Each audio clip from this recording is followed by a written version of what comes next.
kulankan oo ay qabteen odayaashii waxgaradka magaalada Laascaanood qaarkood ayaa wax laga xumaada ku tilmaamay in ganacsato diyaarado uga soo degaan magaalada Laascaanood qaarkoodna lagu laabay tacriifadii cashuuraha arintan oo sababtay in magaalada ay ka dhacaan dibadbaxyo laga soo horjeedo joojinta qaadkaasi waxayna xukuumadda Soomaaliland ugu baaqeen in sida ugu dhaqsaha badan wax looga qabto arintaasi waxayna kaloo sheegeen in xaalku hadduu sidan ku sii socdo ay sababi karto amni darro dartood ayna hakin doonaan diyaaradaha laga leeyahay magaalada Hargeysa magaalada Laascaanood yimaada arintana mas'uuliyadda qaadi doonto xukuumadda Soomaaliland iyo xisbiga kulmiye waxaanu halkan baaq uga soo jeedinaa guud ahaan dawladda jamhuuriyadda Soomaaliland iyo madaxdeeda iyadoo ah qayb gabood fal ah oo cashuurta loo qaadayay ee markii hore 2.2 ahaa ay ahayd mid gabood fal ah oo ay gabood fal ku tahay dalkii oo la kala jaray la yiri ma dhaafirtaan yoori oo koow airport bay diyaaradu timaadaa Soomaaliland carry-on u sheegan mayso carry-on baalkii u sheegan mayso waxa samaystay airportka wiilashaasa samaystay qaad keensada taasoo ah qofka bini aadanka waxa cashuurta laga qaada ama marka dal haysid ama amni haysid ama aad u haysid waad ogeyd roobabkii marka isku yimaada saddex diyaaradood limada isku yimaad jiray nawaatiin waxaan la wadaalayaa wasiirada dhulbaanta ee ka soo jeeda gobolkan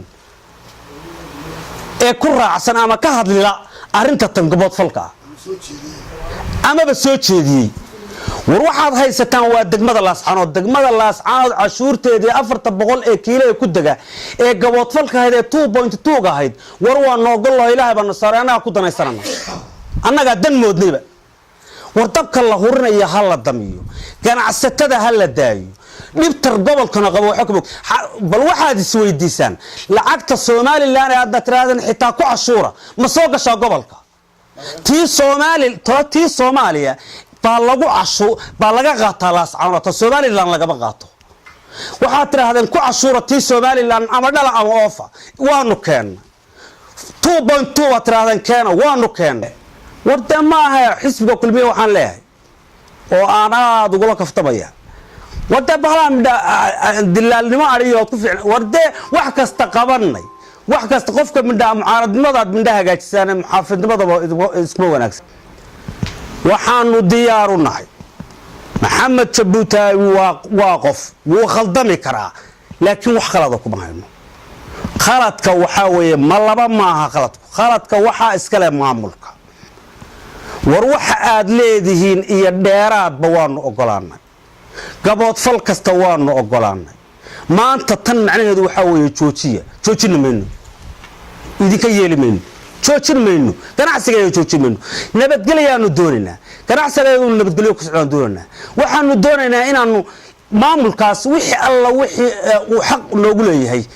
ee wixii tacaadi hore noo saaraaba aanu waxayno war airportka yaga maydan arag war airportka yaga waxa sheeganaysan ma jirto war annaga isla leh cashuur baadna saarteen war iyagoori oo naga mida aynabo naga mida ogo naga mida odaama gooyo naga mida ma teegi kartaa baad ugu tiraadeen oo qaadkiinu dhagaxga uga soo gudbi karto war bal waxa inta isu ka yar raacday maantana aad tiraadeen bil kulliyaba dhamaantiisba waad cashuuranaysan war ma xanu ku cashuurta de mid gobolka Soola noo soo godo Puntland leedahay noo soo goda oo nala kaga cashuuraya mid bila cashuura qaadkan ma aha ee maamul kale oo noo jira 30 kilomitir ba oo isla gobolkiya ba noo waxay daba aan leeyahay maamulka Soomaaliland ma waxaan leeyahay war gobolkan degmada Laascaanood waxay idin goyso ee aan kula degno cashuurteeda oo afa waan ogolahay ma diidanin waxaan ku baaqayaa qaab nabadgelyo ku baaqayaa aniga oo ah ku hadlaya afka uqaasha gobolkii waa kacsan yahay ilaa shalay wuu kacsanaa rag iyo dumar waa kacsan yahay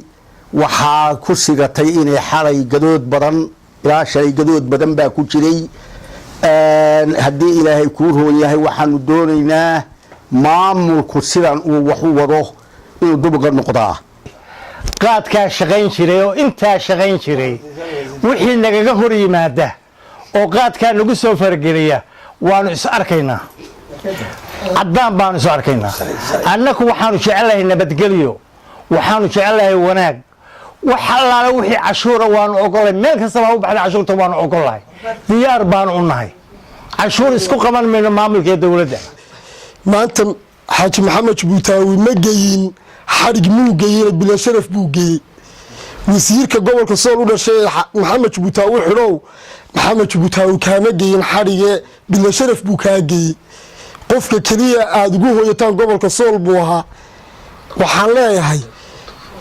dad wada aqoon-yahan oo wada mutacalina oo gobolkii u dhashay baad ku joogtaan Hargeysa bal waxa gobolka ka jira dib u eega gobolka sool ma wada xukuntaan degmo ka mid ah xukuntaan